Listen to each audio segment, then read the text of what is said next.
This story stays fresh on my mind as it only happened a year ago. Here's some backstory. Prior to this, I've never lived alone, so this was my first time. I'm a 32-year-old single female who recently moved into a small house in Pasadena, California. An uncle of mine owned the house, so rent was cheap. I should mention that my uncle just owns the house as a rental property, but he's never actually lived in it. This was my first ever place, so I felt so excited. I've never lived anywhere else but Florida before. The first week, as I was unpacking and unboxing all of my belongings, I suddenly felt a strong shift in temperature hit me as I started shivering inside my own house. But how is that even possible? We're in the middle of summer in California. That same night, I was eating dinner in the living room when suddenly I see out of the corner of my eye an apparition of what looked like a man with long hair in his mid-50s, all bruised up. I screamed and ran out of the house immediately and called the cops. They inspected the home thoroughly and found no signs of anyone there. I called my uncle the next day and explained everything. He said, I didn't want you to think I'm crazy or anything, but the house is old, and there are a few past tenants that have mentioned about paranormal activity going on. Part of me didn't believe him, but a part of me out of respect just went along with the whole thing, just to not contradict his alleged stories.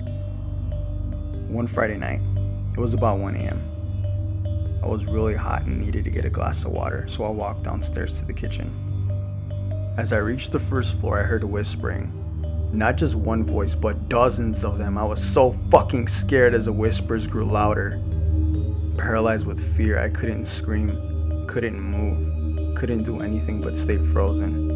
The whispers intensified as I was finally able to let out a scream, and then something from the floor pulled my ankle. I tripped, fell face first, and fucking broke my nose. I could not take this anymore. I ran across the street where I noticed my neighbor was sitting in her porch smoking a cigarette as she noticed me running towards her. This time she called the cops for me, and again they came and found nothing.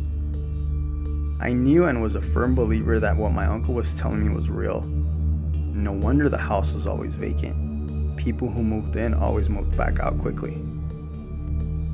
I have since moved back with my mom in Florida, at least until I find another opportunity to move out on my own. This is only the second time I share this story with anyone. Most people will think you're crazy. So that's my story. And lastly, I do want to say, the paranormal is very much real. Don't fuck with it.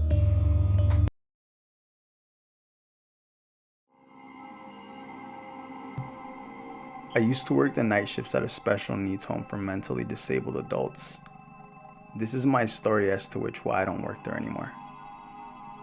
About 7 years ago, I was assigned to a patient named Becky, who was generally nice and sweet from the core, but for some reason kept waking up at night recently and was a bit more anxious than usual. Becky never really gave me any hard times as we got along great. However, one day things took a turn for the worst. Her attitude started to change one night. That was extremely unusual, considering I've worked with her for such a long time and have never had any issues with her.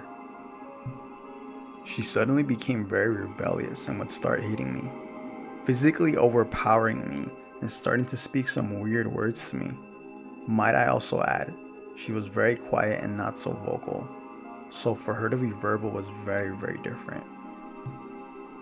One night, I recall specifically hearing her talking, in her own words of course, as though she was having a conversation with someone. I assumed the nurses were checking up on her, so I slowly began to tiptoe my way down the hallway to her room, being as quiet as possible so she couldn't hear me or see me. When I got there, she was sitting at the edge of her bed looking at the opposite side, having a conversation with nobody. All of a sudden, the talking stopped. I think she knew I was there. She slowly turned her head around and gave me this dull stare, followed by the most darkest, deepest tone of laughter that was not hers. It was definitely not Becky, almost as if something had possessed her or it was a totally different person. I feared for her and called for backup immediately. The next morning, I explained her behavior to the home supervisor, and they sent her to be medically evaluated. She was gone for a few days, but I remained at the special needs home in case other patients needed my help as well, all while having Becky on my mind. I mean, it's normal, especially for people with a disability to act out, so I didn't overthink it anymore. Days passed and Becky was still not back. I was beginning to worry. One night before starting my shift, the supervisor sat me down and told me that Becky will be getting transferred to a different place, as her behavior was now getting worse. I last heard she started lashing out at doctors and nurses and spitting at them, behaving very violently. I'm not insinuating anything, but I have a feeling of what happened to her. Ever since, I have never worked at the special needs home again. As for Becky, I hope she's okay.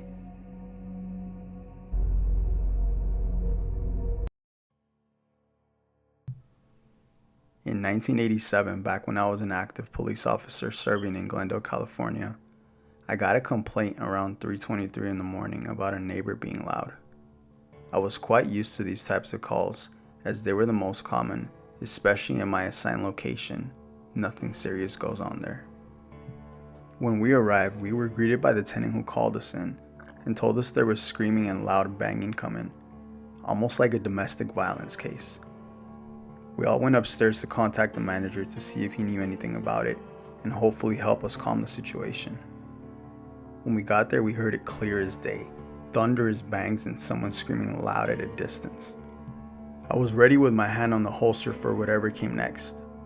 The manager called the tenant's phone number. After 4 calls, he had this huge adrenaline rush as he remembered the family living there was out of town for 2 weeks. Now the situation turned from bad to worse. I banged on the door. Police, open up! No answer. In fact, all the noise had stopped. The manager had the keys to the place and quietly opened the door as my partner and I drew our guns and rushed in. "Police, come out with your hands up," I said, and almost as I finished the sentence, all the doors started shutting by themselves. No fucking way. My heart sank to the floor. I could not believe what I just witnessed. After a while it stopped and we finished inspecting the place for trespassers and nothing. Before we left, something pushed me out of the place and I turned around to tell my partner to cut the shit games, but my partner was already outside of the apartment talking to the manager. Something pushed me and there was no one there. I ran out of there as fast as I could and got the hell out of there. The tenants who lived there also reported to the manager of some strange activity in the apartment, as well as many more previous tenants from the past, he told us. Now, I'm a guy who believes in common sense and logic. I never have believed in the paranormal or the supernatural, but that day made me think again.